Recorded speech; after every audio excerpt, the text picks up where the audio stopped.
Alright, just remember everything in this car is being recorded. I don't really give a crap. Dean Hermson is a regular passenger here. You guys go after me? You're weak. There you go. Renton police are constantly arresting him for alcohol-related disturbances. In Renton, I went to jail, and my friends cannot believe that. The back seat of a Renton patrol car seems to be his second home.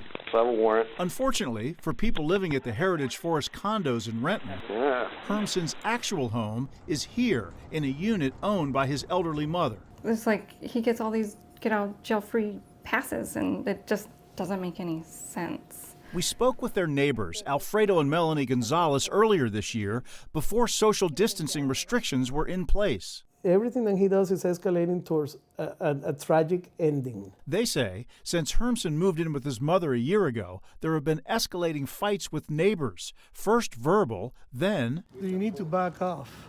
25 feet. You need to back off. physical threats and confrontations, like this one Alfredo recorded on his cell phone just days after he got an anti-harassment order that required Hermson to stay 25 feet away. You videotape me, man.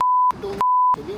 Basically carry a regular 380 Ruger with a laser. Alfredo started carrying his handgun every time he stepped outside, and his wife discovered the truth about Dean Hermson's long criminal history. And when I came back and I Googled it, Renton man arrested for 11th DUI, and there's Dean. That's my neighbor. Then we knew what we were dealing with. Washington State's Department of Licensing records show only 2 people in our state have 11 DUI convictions, and one of them is Dean Hermson. I'm afraid he's going to kill somebody driving. This woman routinely shows up at Hermson's court hearings, urging judges to throw the book at him. She isn't just any spectator. And my name's Pam Green, and I'm Dean Hermson's sister. Pam Green has been estranged from her brother for many years. She recalls his first car in the 1970s. Not long after he fixed it up, he crashed it, she says, driving drunk. This behavior has escalated for the last 40 years, and it's not safe for the community for Dean to be walking the streets. But complaints about Hermson threatening people with a baseball bat and stalking the complex with a sharp object only resulted in short jail stints. I'll be traffic with Dean at 12th and Sunset. And then it finally happened. Renton police pulled Hermson over in November on suspicion of driving under the influence. You've been drinking today? You had 3 beers, you're supposed to have an interlock, and you got a suspended license. The police had been called by the Gonzaleses, who had seen Hermson drinking all day before he drove off in his mother's car.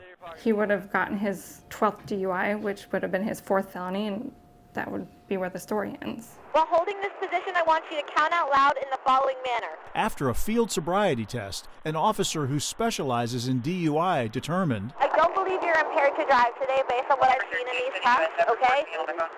I said I don't believe that you are impaired to drive based on what I've seen from these tests. If they would have given him the breathalyzer, that would have put him away for life. but Renton police say a breathalyzer device, a machine that estimates alcohol content in the blood, can only be used if an officer finds probable cause. The officer smelled liquor on his breath. Dave Liebman is a Renton police commander. When the officer went through the different steps of the test, he did not fail them all, so the officer was not able to arrest him for DUI at that time. All right. So, no felony DUI.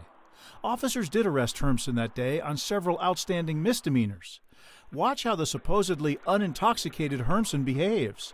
Hey, you all right? First, apparently passed out, and then, when he does come to, I didn't do this to you. Yes, you did. Who's Yes, you did. I put you behind the wheel without an interlock? You pulled me over, you. The defendant was sentenced for the crimes. In court, Hermson is sentenced on 4 misdemeanors.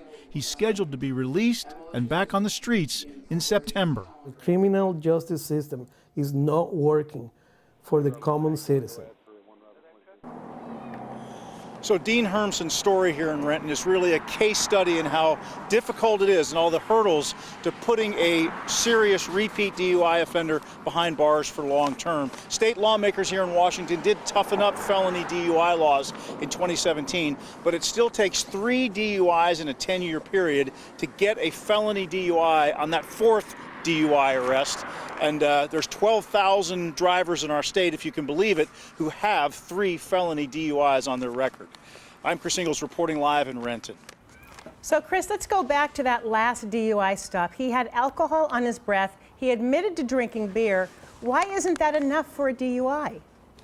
Yeah, it sounds like it should be, doesn't it, Joyce? But really, there's not really much argument that he was drinking alcohol. The question is, was he impaired when he was behind the wheel? And this is the frustrating thing. Chronic alcoholics have a high tolerance. They can drink a lot of alcohol before they're actually impaired. And police are saying that's what happened in Dean Hermsen's latest case. Wow. All right, Chris, thank you.